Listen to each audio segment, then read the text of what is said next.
नमस्कार दोस्तों, आज की इस वीडियो में हम बात करने वाले हैं रेबीज़ के टीके के बारे में यानी कि रेबीज़ वैक्सीन के बारे में।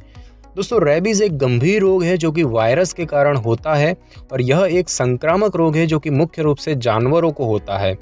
रेबीज़ रोग से ग्रसित जानवर के द्वारा किसी व्यक्ति को काट लेने से यह रोग संबंधित व्यक्ति को भी हो जाता है। शुरुआती दौर में इसके कुछ लक्षण दिखाई नहीं देते हैं, लेकिन एक सप्ताह से महीने भर बाद इस घाव में दर्द होने लगता है और व्यक्ति को थकान, सिरदर्द, बुखार और चिड़चिड़ापन महसूस होने लगता है। और इन लक्षणों के साथ ही संक्रमित व्यक्ति को दौरे, मतिभ्रम यानी कि हेलुसिनेशन और लकवा भी पड़ सकता है। यदि समय रहते इसका इलाज ना किया गया तो रेबीज जो है वो व्यक्ति के लिए घातक सिद्ध हो सकता है। रेबीज के रोग की गंभीरता को देखते हुए आपको इस वीडियो में रेबीज वैक्सीन यानी कि रेबीज के टीके के बारे में बताया गया है और साथ ही इसमें आपको रेबीज टीकाकरण क्या होता है, रेबीज टीके की खुराक क्या है, रेबीज के इंजेक्शन की कीमत क्या है, रेबीज इंजेक्शन के साइड इफ़ेक्ट्स क्या है और रेबीज इंजेक्शन किसे नहीं दिया जाना चाहिए, इन सारे विषयों के बारे में इस वीडियो में बताया गया है। सबसे पहले तो दोस्तों हम बात करेंगे कि रेबीज टीकाकरण क्या होता है। तो दोस्तों, रेबीज वैक्सीन में सक्रिय तत्व यानी कि एक्टिव इम्यूनाइजिंग एजेंट मौजूद होते हैं जो कि रेबीज के वायरस से आपका बचाव करते हैं और इस वायरस से छुटकारा दिलाते हैं। तो इस टीकाकरण के माध्यम से शरीर में ऐसे एंटीबॉडीज बनते हैं जो कि रेबीज के वायरस से बचाव करते हैं। रेबीज एक संक्रामक रोग है और यह न्यूरोट्रॉपिक लाइसा वायरस के कारण होता है और यह वायरस मुख्य रूप से जानवरों में पाया जाता है और जब इससे संक्रमित जानवर किसी व्यक्ति को काट ले तो ऐसे में यह वायरस व्यक्ति को भी अपनी चपेट में ले लेता है। सामान्यतः यह रेबीज एक व्यक्ति से दूसरे तक नहीं फैलता है, मात्र अंग प्रत्यारोपण के दुर्लभ मामले में ही यह वायरस या रोग एक व्यक्ति से दूसरे व्यक्ति तक संक्रमित हो सकता है। जानवर के काटने के अलावा जब व्यक्ति के खुले घाव या चोट किसी संक्रमित जानवर की लार के संपर्क में आते हैं, जैसे कि जानवर के द्वारा चोट या घाव को चाटना, तो ऐसे में भी रेबीज हो सकता है। लोगों के घरों में पलने वाले पालतू जानवरों को यदि रेबीज से बचाव के लिए टीके नहीं लगे हैं तो इनसे भी रेबीज होने का खतरा होता है। तो कुछ जानवरों को रेबीज होने की संभावना अधिक होती है, जैसे कि कुत्ता, बिल्ली, गाय, बकरी, घोड़े, चमगादड़, बंदर, लोमड़ी, गिलहरी वगैरह।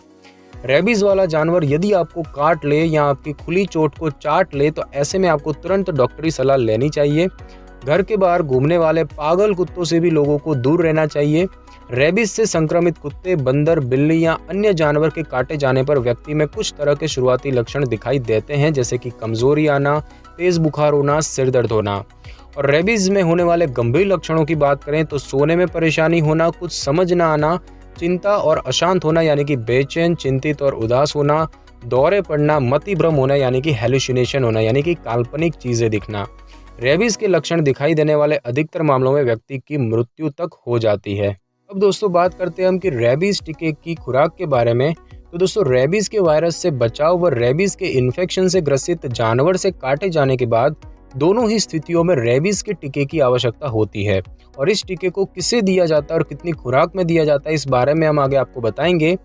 तो जिन व्यक्तियों को रेबीज होने की संभावना अधिक होती है उनको रेबीज वैक्सीन दी जाती है और कई स्थितियों में व्यक्ति को रेबीज होने की संभावना अधिक होती है, जैसे कि जानवरों की देखभाल या जानवरों के अस्पताल में काम करना, पुरानी गुफाओं का स्टडी करने वाले लोग, रेबीज वायरस पर स्टडी करने वाले लोग, ऐसे देश की यात्रा करना जहां पर रेबीज रोग सामान्य हो और ऐसे व्यक्तियों को रेबीज के टीके की 3 खुराक दी जाती है।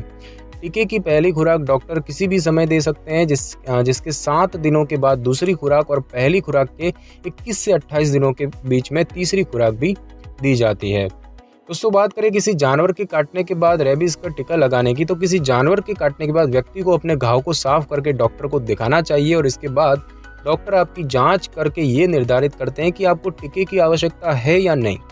रेबीज से संक्रमित जानवर के काटने के बाद आपको यह रोग न हो, इसीलिए व्यक्ति को टीके की 4 खुराक दी जाती है। जानवर के काटने के बाद टीके की पहली खुराक जल्द से जल्द दी जाती है और इसके बाद दूसरी खुराक तीसरे दिन और तीसरी खुराक 7वें दिन और चौथी खुराक 14वें दिन दी जाती है। डॉक्टर पहली खुराक के साथ आपको रेबीज इम्यून ग्लोब्यूलिन नामक इंजेक्शन भी लगाते हैं।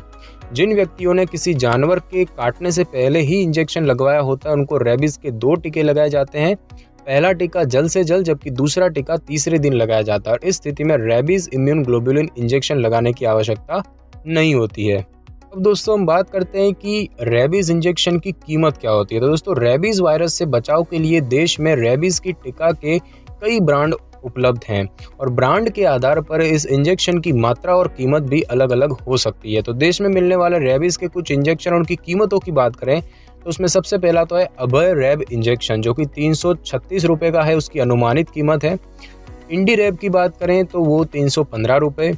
रेबीवैक्स एस वैक्सीन की बात करें तो 336.77।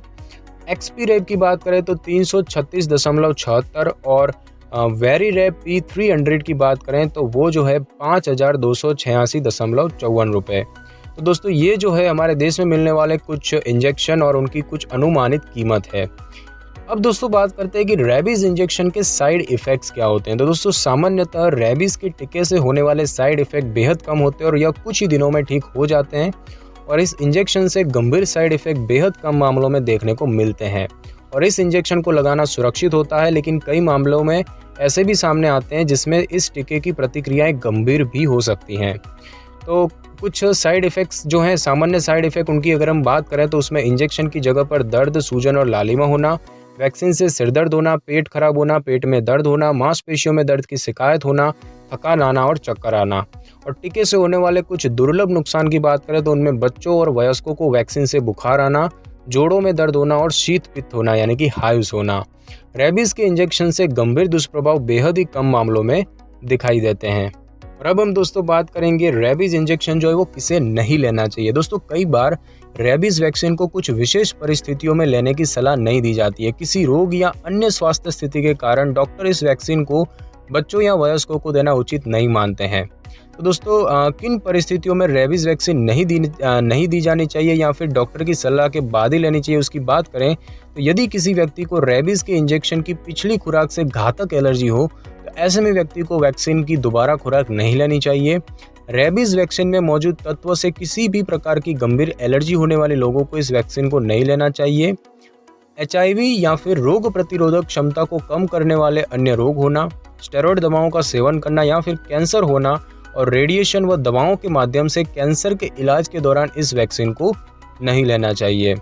यदि आपको रेबीज से संक्रमित कोई जानवर काट ले या किसी अन्य तरह से आप रेबीज के वायरस के संपर्क में आ जाए तो या जो इस वीडियो में बताई गई किसी भी स्थिति में आप रेबीज का टीका लगवा सकते हैं और साथ ही आपके डॉक्टर जो है वो इस विषय में आपको सही सुझाव देंगे।